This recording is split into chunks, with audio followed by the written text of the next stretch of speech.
Hi everybody, कैसे हैं आप सब। तो हमने चैप्टर स्टार्ट किया हुआ है halo alkanes and halo arenes.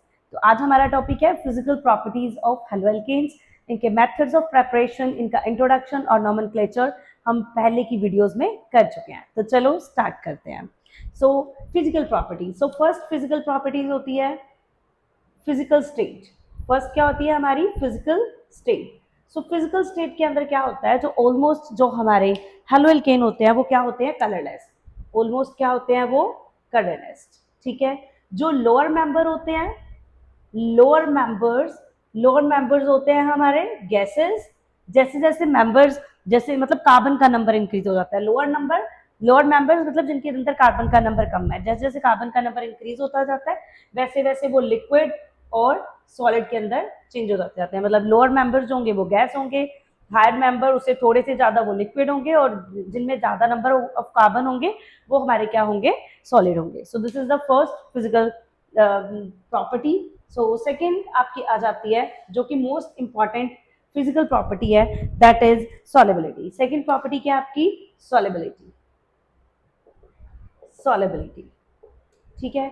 So solubility के अंदर आपने एक चीज याद रखनी है, लाइक डिजोल्व लाइक। क्या याद रखना है आपने, like dissolve like, like dissolve like.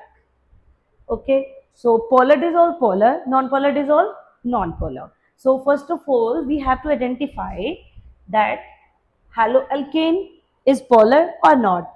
Water, H2O. Okay, so first of all we have to identify whether your haloalkane and water is polar or not. Okay, so haloalkane, we know that halogen is more electronegative than alkyl or carbon, so it will withdraw electron towards itself. So यहाँ पे क्या आ जाएगा, यहाँ पे आ जाएगा आपका negative, partial negative, यहाँ पे क्या आ जाएगा, partial positive. Same oxygen is more electronegative than hydrogen, so hydrogen पे क्या आ जाएगा, पॉजिटिव, एंड ऑक्सीजन पे क्या आ जाएगा, नेगेटिव। सो हमने अभी क्या पढ़ा, like dissolve like, like dissolve like. So ये भी पोलर है, ये भी पोलर है, ये एक दूसरे के अंदर क्या होने चाहिए, डिजोल्व होने चाहिए, बट ये एक्चुअल में एक दूसरे के अंदर डिजोल्व नहीं होते। Haloalkane is not properly miscible with water. So हमने इस क्वेश्चन के आंसर को देखना है, क्या होगा। जब आप हेलो एल्केन को वाटर के अंदर डिसॉल्व करते हो तो एनर्जी रिलीज होती है। क्या रिलीज होती है, एनर्जी। जब भी मतलब कोई भी आप चीज वाटर के अंदर डिसॉल्व कर रहे हो तो ऑब्वियसली हाइड्रेशन, एनर्जी, ये सब कुछ +1 के अंदर पड़ा हुआ है ना, तो एनर्जी रिलीज होती है। सो एनर्जी इतनी अगर रिलीज हो रही है कि जो ये पहले वाले बॉन्ड्स है, जो ओल्ड बॉन्ड्स है, उनको वो एनर्जी ब्रेक कर पाती है, तो वो दो चीजें क्या हो जाती है, मिसिबल हो जाती है। बट अगर उनको बॉन्ड को ब्रेक, जो एनर्जी होती है वो बॉन्ड को ब्रेक नहीं कर पाती, तो वो मिक्स नहीं हो पाते हैं और सॉलिबिलिटी 0 हो जाती है। जैसे कि यहाँ पे देखा आपने, हेलोएल्केन है, हेलोएल्केन पोलर है, वाटर भी पोलर है, दोनों पोलर है, दोनों एक दूसरे के अंदर डिसॉल्व होने चाहिए।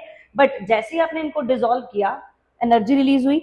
ये एनर्जी इतनी थी नहीं कि ये जो ओल्ड बॉन्ड है, अगर ये ओल्ड बॉन्ड ब्रेक होंगे तो ही तो नए बॉन्ड बनेंगे ना हेलोएल्केन एंड वाटर के अंदर, ये तो इनके अंदर ही बॉन्ड्स बने हुए हैं। ठीक है। So when you dissolve haloalkane in water, the energy released is not sufficient to break the old bond present in haloalkane and water molecule. So that's why haloalkane is not properly miscible with water.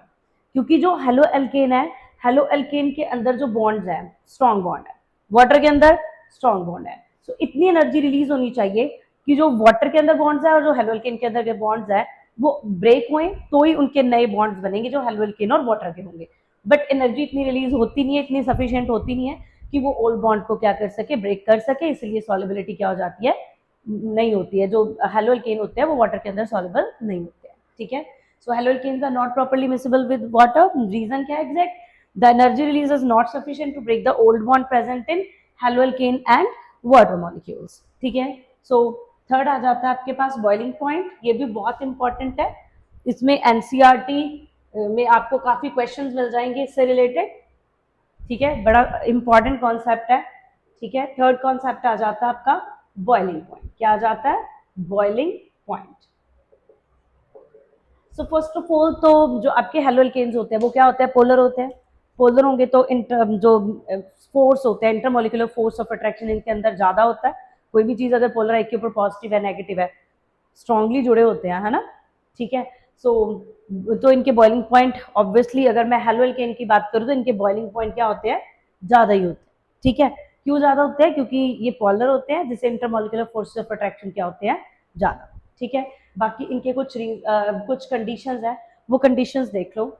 जैसे अगर halogen है, halogen लिखा हुआ है, मान लो CH3I, CH3F, fluorine, then chlorine, then bromine and then iodine.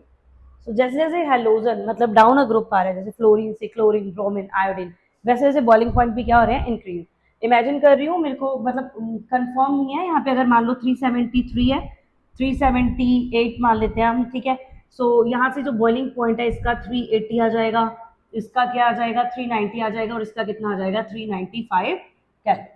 सो मतलब boiling point increase हो जाते हैं जैसे जैसे आप हेलोजन मतलब हेलोजन के ग्रुप में डाउन आ रहे हो, ठीक है।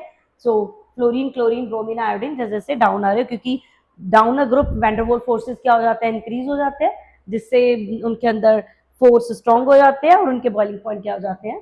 इंक्रीज। याद रखना, ठीक है। सेकेंड पॉइंट इसका क्या बनता है?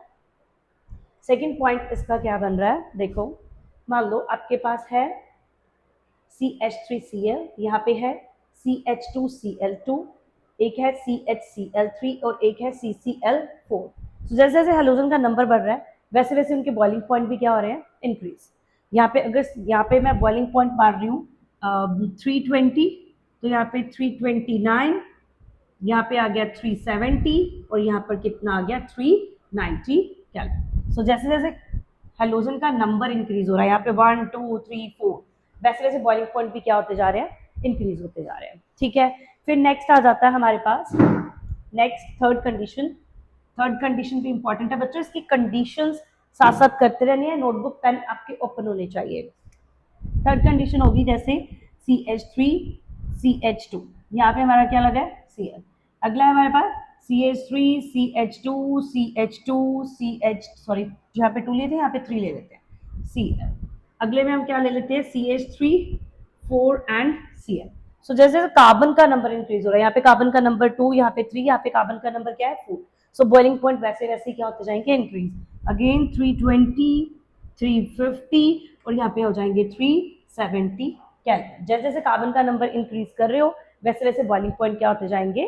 इंक्रीज होते जाएंगे। ओके, सो नेक्स्ट लास्ट इसका जो पॉइंट है बट नॉट लीस्ट, बहुत इंपॉर्टेंट है। मान लो हमारे पास स्ट्रेट चेन है, CH3, CH2, CH2, CH2 and Cl। ये आपका क्या है? नॉर्मल हो गया ना, क्योंकि ब्रांच नहीं है ना। सो क्लोरो क्या हो गया आपके पास? ब्यूटेन। दूसरा हम मान लो ये ले रहे हैं 1 2 3 4 एंड यहाँ पे हमने क्या लगा दिया?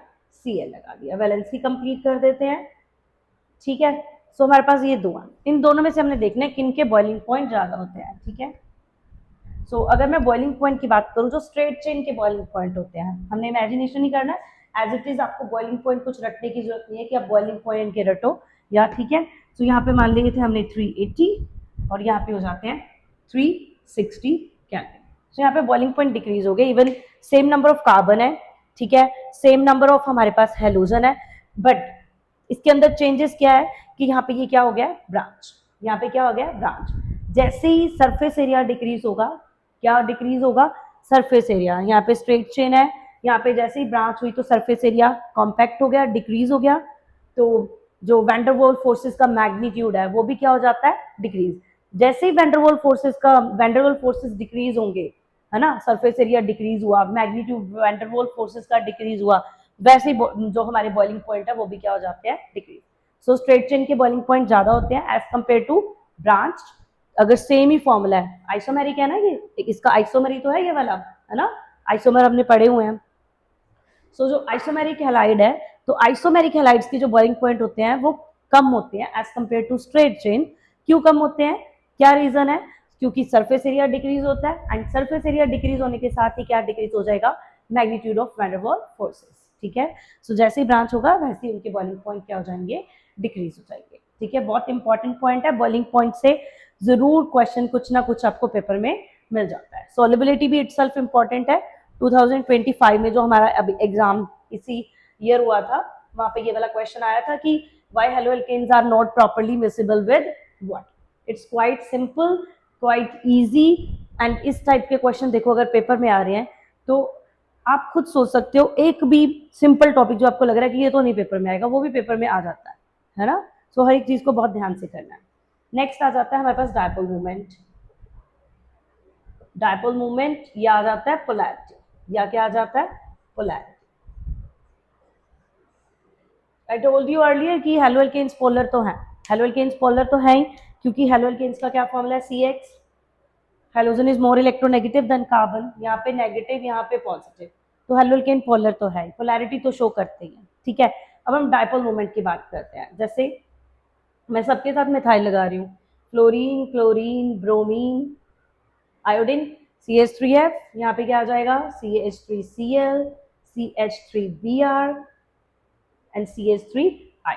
हमें पता है कि फ्लोरीन की इलेक्ट्रोनेगेटिविटी सबसे ज्यादा है, सबसे ज्यादा पोलैरिटी यहाँ पे होगी, फिर यहाँ पे है ना, जैसे जैसे डाउनर ग्रुप आएंगे वैसे वैसे जो पोलैरिटी है वो क्या हो रही है, डिक्रीज हो रही है।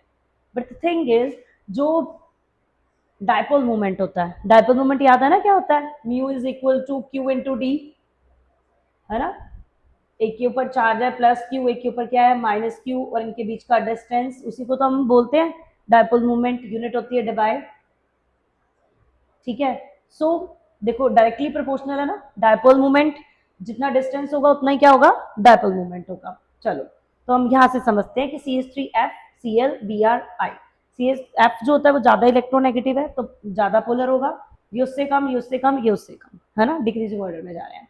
बट द थिंग इज, जो CH3F है ना, इसका जो डायपोल मूवमेंट है, इसका जो डायपोल मूवमेंट है वो कंपैरेटिवली CH3Cl से क्या होता है, कम होता है। इसका रीजन हमें बताना है। सो जहाँ पे भी फ्लोरीन आ जाए ना बच्चों, एक सिंपल सी ट्रिक है, जहाँ पे भी फ्लोरीन आ गया है तो वहाँ पे सबसे बेस्ट रीजन बनता है ऑलमोस्ट कि जो फ्लोरीन होता है ना, फ्लोरीन का साइज क्या होता है, स्मॉल। फ्लोरीन का साइज क्या होता है, स्मॉल। अगर साइज स्मॉल होगा तो डिस्टेंस भी क्या हो जाएगा, स्मॉल। एंड अगर डिस्टेंस स्मॉल हो जाएगा तो ऑब्वियसली डायपोल मोमेंट भी क्या हो जाएगा, स्मॉल। सो इसीलिए जो फ्लोरीन है उसका साइज स्मॉल होता है, जिस करके उसके जो डायपोल मोमेंट होता है वो भी क्या हो जाता है, डिक्रीज हो जाता है as compare to CH3Cl। Important question है, पेपर में आ जाता है। नीट के एग्जाम में इस टाइप के क्वेश्चंस काफी पूछे जाते हैं, क्योंकि एनसीईआरटी लाइन टू लाइन में से ही आपके क्वेश्चंस बन जाते हैं, ठीक है। So dipole moment of CH3F is lower than that of CH3Cl. Why? What is the reason? Due to the small size of fluorine. ठीक है। So we have done the physical properties of haloalkane. मेरे को लग रहा है कि आपको ये समझ आ गई होंगी, बहुत इजी कॉन्सेप्ट है। फर्स्ट हमने किया था फिजिकल स्टेट, ठीक है, ऑलमोस्ट कलरलेस होते हैं गैसेस जो लॉर्ड मेंबर होते हैं, हायर से फिर वो लिक्विड, उससे भी ज्यादा हायर होंगी तो वो सॉलिड के अंदर चेंज हो जाते हैं, ठीक है। मतलब उनका जो फिजिकल स्टेट है वो ऐसी होती है। सॉलिबिलिटी ऑलरेडी कर चुके हैं। सॉलिबिलिटी क्या होती है, जिसके अंदर जो इतनी एनर्जी रिलीज नहीं होती है जो ओल्ड बॉन्ड को क्या कर सके, ब्रेक कर सके, इसलिए हेलोएल्केन वाटर के अंदर डिसॉल्व नहीं होते। थर्ड पॉइंट हमने किया था बॉइलिंग पॉइंट, तो मैंने आपको काफी सारी कंडीशन बताई थी लाइक आइसोमेरिक अल्काइल हैलाइड्स की, है ना, तो वो गया था। फिर उसके बाद हमने डायपोल मोमेंट और पोलैरिटी के बारे में बात की कि इनके जो बॉइलिंग पॉइंट होते हैं वैसे ही ज्यादा होता है ड्यू टू पोलैरिटी, ऑलरेडी बताया था। सो पोलर तो ये है ही, और डायपोल मोमेंट जो CH3F का होता है वो CH3Cl से क्या होता है, कम होता है, reason due to small size of fluorine. So आज के लिए इतना ही। तो ये थी फिजिकल प्रॉपर्टीज ऑफ हेलोएल्केन्स। अगले हमारे वीडियो लेक्चर में हम करेंगे physical properties of haloarenes. Thank you.